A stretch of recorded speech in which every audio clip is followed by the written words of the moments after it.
সবাইকে স্বাগত জানাচ্ছি গ্লোবাল ভিউজে। আপনাদের সঙ্গে আছি আমি সুস্মিতা দাস। আজ জানাবো আন্তর্জাতিক গণমাধ্যমে আলোচিত সংবাদ ও বিশ্লেষণ। গাজায় যুদ্ধবিরতির আশা নিভে গেছে। যিনি যুদ্ধবন্ধের সর্বশেষ প্রস্তাব দিয়েছিলেন সেই বাইডেনই বলেছেন এর সম্ভাবনা আপাতত নেই। হামাস আগের অবস্থান পুনর্ব্যক্ত করে জানিয়ে দিয়েছে যুদ্ধ পুরোপুরি বন্ধ করে দখলদার সেনারা গাজা না ছাড়লে কোনো চুক্তিতে যাবেন না তারা। এদিকে উপত্যকায় ইসরায়েলি সেনাদের বিরুদ্ধে তীব্র প্রতিরোধ গড়ে তুলেছেন ফিলিস্তিনি যোদ্ধারা। হিজবুল্লাহর হামলার তীব্রতা ভয়াবহ মাত্রায় বেড়েছে। উত্তর ইসরায়েলে চালানো সর্বশেষ হামলাকে নজিরবিহীন বলে উল্লেখ করেছে ইসরায়েলি মিডিয়া। ৩ জাহাজে আঘাত হানার পরদিন হুথিদের হামলায় জ্বলছে আরও ৩ জাহাজ। হামাসের সামরিক শাখা আল কাসাম ব্রিগেড জানিয়েছে বৃহস্পতিবার নেতজারি মুখে ইসরায়েলি সেনাদের উপর বিপুল পরিমাণ শর্ট রেঞ্জের ১১৪ ক্যালিবার রাজুম মিসাইল নিক্ষেপ করেছেন তাদের যোদ্ধারা। আলাদা বিবৃতিতে তারা গাজা সিটির আল জাইতুন এলাকায় সেনাদের উপর হেভি মর্টার শেল নিক্ষেপের কথা জানান। এই হামলার ফুটেজও প্রকাশ করেছেন তারা। তাছাড়া নেতজারিমের কমান্ড অ্যান্ড কন্ট্রোল রুমগুলো লক্ষ্য করে হেভি মর্টার শেল নিক্ষেপের দায় স্বীকার করেছে আল কাসাম। ইসলামিক জিহাদ আন্দোলনের সামরিক শাখা আল কুদস ব্রিগেডস জানিয়েছে এদিন রাফার পূর্বে কারেম আবু সালেম এবং সুফা মিলিটারি সাইটের চারপাশে অবস্থান নেওয়া ইসরায়েলি সেনাদের উপর হেভি মর্টার শেলের একটি ব্যারেজ ছুড়েছেন তারা। তাছাড়া তাদের যোদ্ধারা আশদোদ, আশকেলন, মেফালসিম, নির আম এবং সদেরত বসতি ও গাজা ইনভেলপে ইসরায়েলের ভেতরে বিপুল পরিমাণ রকেট নিক্ষেপ করেন। গাজার উত্তরে একটি ইসরায়েলি মার্কাভা 4 ট্যাঙ্কে হামলার ফুটেজও প্রকাশ করে আল কুদস। এদিকে মুজাহিদিন মুভমেন্টের সামরিক শাখা আল মুজাহিদিন ব্রিগেডস বৃহস্পতিবার রাফা সিটির ফ্ল্যাগ মোড়ে এবং রাইদ আল আত্তার মসজিদের পাশে দখলদার সেনাদের ওপর মর্টার শেলের একটি ব্যারেজ নিক্ষেপ করে। আল আকসা মার্টার্স ব্রিগেডস দাবি করেছে নেতজারি মুখের সরবরাহ লাইন বরাবর কমান্ড অ্যান্ড কন্ট্রোল রুমগুলোকে লক্ষ্য করে এদিন মর্টার হামলা চালিয়েছেন তারা। রাফা শহরের পশ্চিমাঞ্চলের ফ্রন্টগুলোতে দখলদার সেনাদল এবং তাদের গাড়িগুলোকে লক্ষ্য করেও মর্টার হামলা চালান তাদের যোদ্ধারা। বৃহস্পতিবার আল আকসার প্রকাশ করা ফুটেজে দেখা গেছে তাল আল হাওয়ার দক্ষিণে নেতজারি মুখে তাদের স্নাইপারের হাতে এক ইসরায়েলি সেনা গুলিবিদ্ধ হয়েছেন। লেবাননের প্রতিরোধ আন্দোলন হিজবুল্লাহর বৃহস্পতিবার উত্তর ইসরায়েলের ড্রোন এবং মিসাইলের সমন্বয়ে কয়েকটি বড় অভিযান পরিচালনা করেছেন। সংগঠনের পক্ষ থেকে বলা হয়েছে বেশ কিছু গ্রাড এবং ফালাক মিসাইল ব্যবহার করে জাওয়ারা ডিপো, কেলা ব্যারাক, ইউয়াফ ব্যারাক, কাতসাফিয়া ঘাঁটি, নাফাল ঘাঁটি এবং বেইত হিলেলের একটি ব্যাটালিয়নে আঘাত হেনেছেন তারা। একই সঙ্গে ওয়ানওয়ে ড্রোন ব্যবহার করে দাদো ঘাঁটিতে নর্দার্ন রিজিয়ন কমান্ড হেডকোয়ার্টার, মিশের ঘাঁটির গোয়েন্দা সদর দফতর এবং কাতসাফিয়া ব্যারাকে গোলান ডিভিশন 210 এর 7ম আর্মার্ড ব্রিগেডে সফলভাবে আঘাত হানে হিজবুল্লাহ। এরপর তারা মিশের ঘাঁটির অবশিষ্ট গোয়েন্দা সেন্টারগুলোতে দ্বিতীয়বারের মতো ড্রোন হামলা চালান। একই সঙ্গে কাতসাফিয়া ব্যারাকে আরও একটি ড্রোন হামলা চালানো হয়।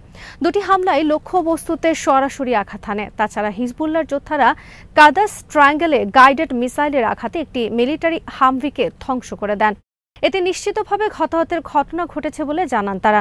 এদিন অধিকৃত সেবা ফার্মের রুইসাত আল কর্ন এবং কফর সুবা হিলসের রামথা সাইটে মিসাইলের মাধ্যমে সরাসরি আঘাত করেন লেবানিজ যোদ্ধারা। ইসরায়েলি মিডিয়া বলেছে এদিন উত্তর ইসরায়েলে চালানো হামলা ছিল নজিরবিহীন। ১৫০টি রকেট, বহু ড্রোন ও অ্যান্টিট্যাঙ্ক মিসাইল ৮ ঘণ্টা ধরে ইসরায়েলে নিক্ষিপ্ত হতে থাকে। সংবাদ মাধ্যমগুলো বলেছে লেবানন থেকে পাঠানো মিসাইলের আঘাতে 15টি স্থানে আগুন ধরে যায়।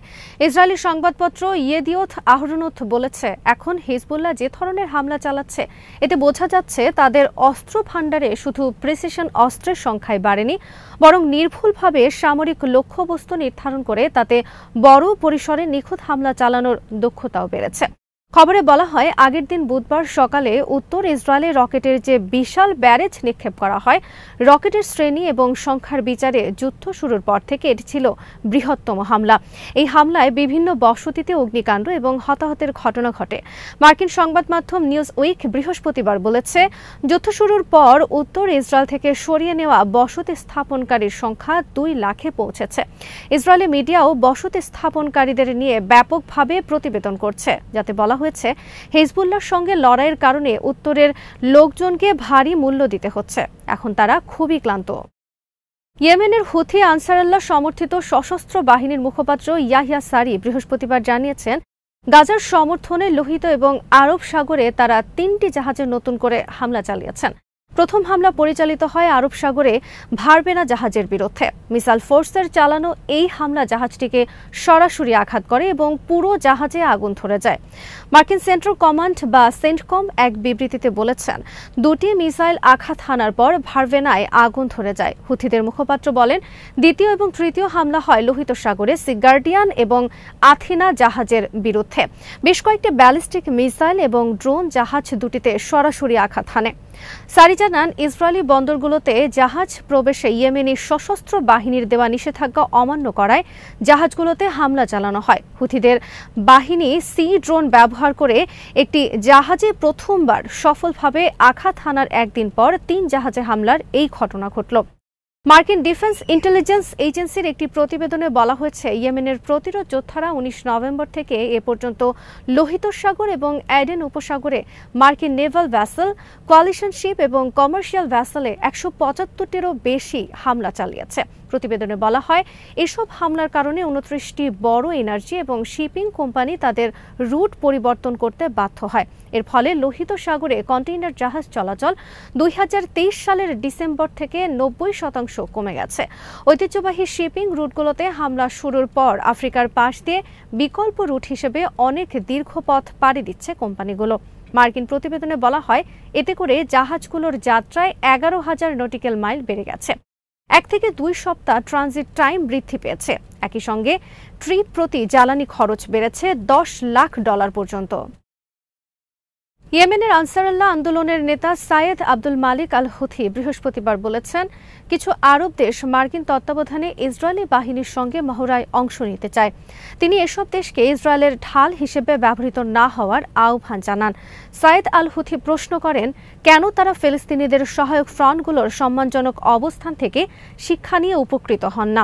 গাজার চলমান গণহত্যার কথা উল্লেখ করে তিনি বলেন, আরব ও ইসলামী বিশ্বের মধ্যেই 251 দিন ধরে শতাব্দীর ভয়াবহতম গণহত্যা চলছে, অথচ দেশগুলোর অবস্থান লজ্জাজনক। তিনি বলেন, যুক্তরাষ্ট্র, ইউরোপ ও অস্ট্রেলিয়া থেকে অনেকে ব্যক্তি পর্যায়ে মানবিক উদ্দেশ্যে গাজায় কাজ করতে চান, কিন্তু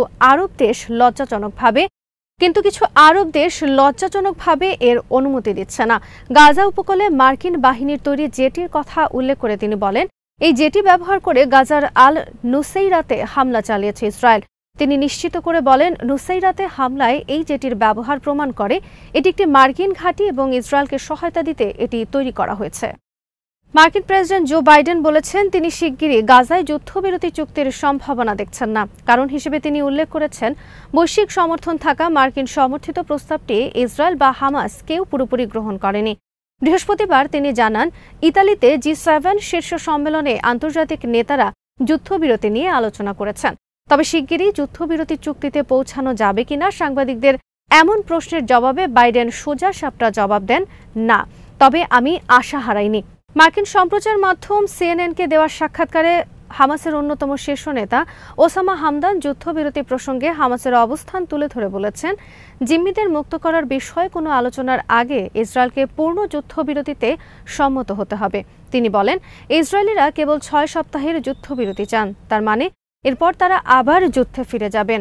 এই পরিস্থিতিতে আমি মনে করি মার্কিনিরা এখন পর্যন্ত ইসরায়েলিদের স্থায়ী যুদ্ধবিরতি মেনে নিতে রাজি করাতে পারেননি। তিনি আরও বলেন, চুক্তির অংশ হিসেবে যুক্তরাষ্ট্রকে একটি স্থায়ী যুদ্ধবিরতি মেনে নিতে ইসরায়েলকে রাজি করাতে হবে।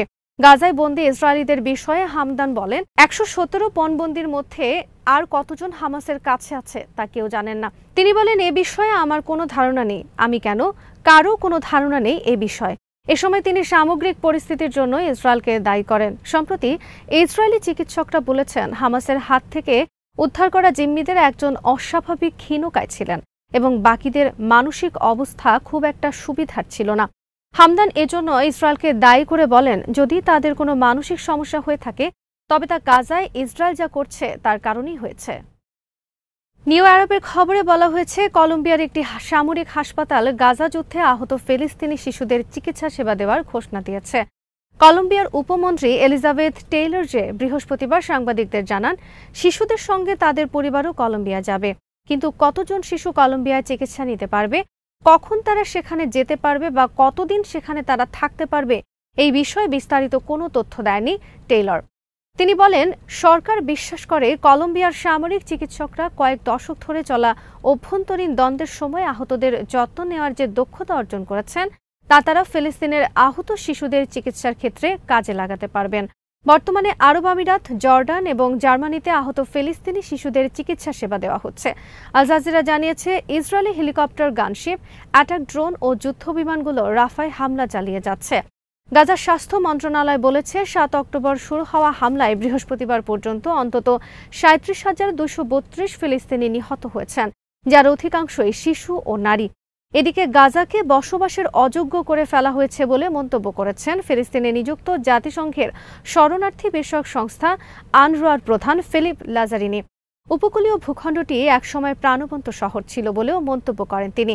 এক্সে দেওয়া এক পোস্টে গাজার উত্তরাঞ্চলে ধ্বংসযজ্ঞের ভিডিও ফুটেজও দিয়েছেন লাজারিনি। আজ এখানেই শেষ করছি। সবাই ভালো থাকুন, সুস্থ থাকুন আর দেখতে থাকুন বিডি ভিউজ। চ্যানেলটি ভালো লাগলে সাবস্ক্রাইব করুন। সংযুক্ত থাকুন আমাদের ফেসবুক পেজে।